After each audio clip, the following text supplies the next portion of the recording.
打你呢度，打你呢度。個人錯啦。攞準備打㗎嘛？本身係5號先，跟住先俾佢跑咗1年，都冇受嘅。打咗個波之後，係啊，係要收穩陣啊嘛，跑不到。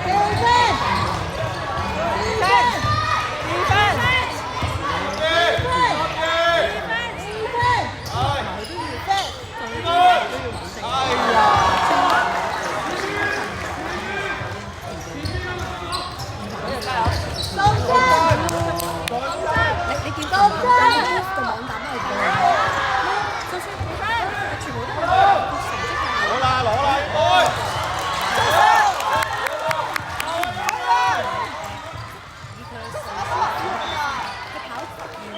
唔緊要。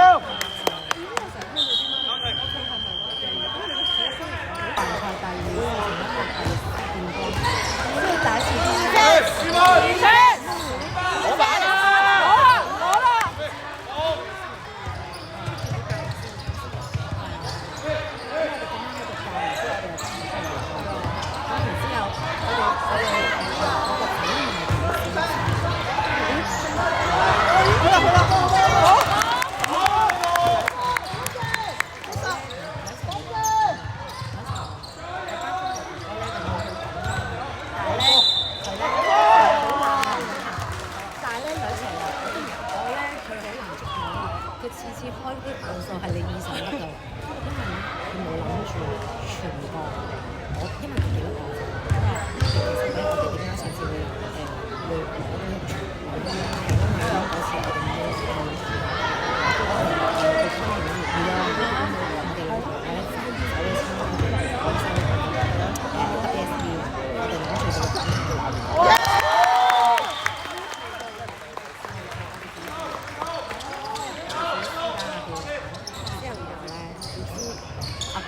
一跑嗰100米初賽，仲要休閒㗎嘛？